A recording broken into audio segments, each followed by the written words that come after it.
রাসূল সাল্লাল্লাহু আলাইহি ওয়াসাল্লামকে হত্যা করতে এসেছিলেন গোপনে।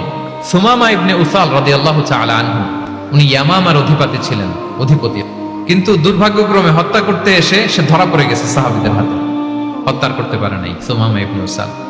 তো সাহাবীরা তাকে ধরে মসজিদে নববীর পিলারের সাথে বেঁধে রাখলো, বেঁধে রাসূল সাল্লাল্লাহু আলাইহি ওয়াসাল্লামকে ডাকলো। তারা বলল যে ইয়া রাসূলুল্লাহ, দেখেন ইয়ামামা থেকে আসছে সুমামা ইবনে উসাল আপনাকে হত্যা করবার জন্য, তাকে আমরা ধরে ফেলেছি, আমরা বেঁধে রেখেছি। রাসূল সাল্লাল্লাহু আলাইহি ওয়াসাল্লাম তার কাছে যে তার খোঁজ খবর নিলেন প্রথম দিন, এবং তার সামনে যথারীতি তাওহীদ এবং রিসালার দাওয়াত দিলেন। ফিরে আসলেন, ফিরে এসে সাহাবাদেরকে বললেন, তোমাদের ঘরে ভালো রুটি আছে কার কাছে? রুটির কালেকশন, আটা পিষে রুটি বানাতে পারবে। একজন বলল আমি, বললো যে এটা সুমামাকে দিয়ে আসো, তো দিয়ে আসলো। আরেকজন বললো ভালো তাজা খেজুর আছে কার কাছে? এক সাহাবী বললেন আমার কাছে। রাসূল সাল্লাল্লাহু আলাইহি ওয়াসাল্লাম বললেন যাও, এটা সুমামাকে দিয়ে আসো, দিয়ে আসলেন। এরপরের দিন রাসূল সাল্লাল্লাহু আলাইহি ওয়াসাল্লাম যে আবার ইসলামের সৌন্দর্য, মাহাসিন আহকামি শারিয়া, ইসলামী শারিয়ার যে বিউটি অফ ইসলাম, এটা তুলে ধরলেন, ইসলামের যৌক্তিকতা তুলে ধরলেন। সে অবাক হতে লাগলো যে কিরে, যুদ্ধবন্দীদের সাথে মুহাম্মদ সাল্লাল্লাহু আলাইহি ওয়াসাল্লাম এবং তার অনুসারীরা এরকম আচরণ করে?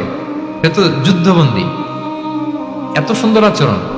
তাকে আবার ইসলামের সুশীতল বাণীগুলোর প্রতি আহ্বান করে রাসূল সাল্লাল্লাহু আলাইহি ওয়াসাল্লাম বাড়িতে এসে এবার নিজের যে উট আছে, উটকে যে পালে, সে রাখালকে বললো তুমি উটের দুধ দহন করে তাকে কিছু দুধ দিয়ে আসো। সুবহানাল্লাহ। আসছিল রাসূল সাল্লাল্লাহু আলাইহি ওয়াসাল্লামকে কি করতে? হত্যা করতে।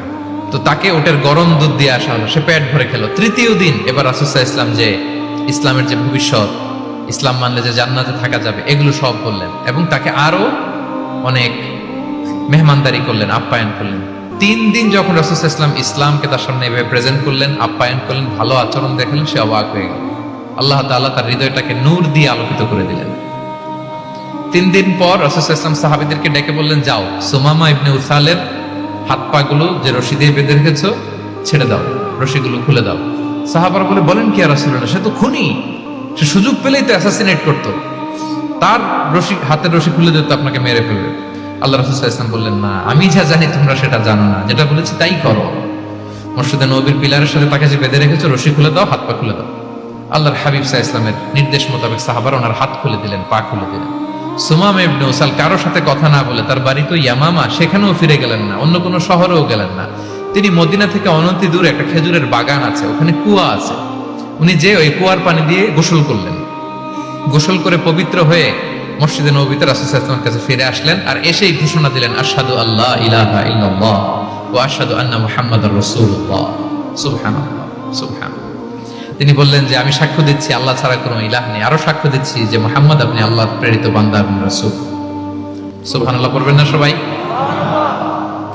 এবার তিনি বললেন, মুহাম্মদ, আপনার চেহারার চাইতে অপছন্দের চেহারা পৃথিবীতে আর দ্বিতীয়টা আমার কাছে ছিল না, কিন্তু আজকের পর থেকে আপনার চেয়ে প্রিয় চেহারা, আপনার চেহারার চেয়ে প্রিয় কোনো চেহারা আমার কাছে আর নাই।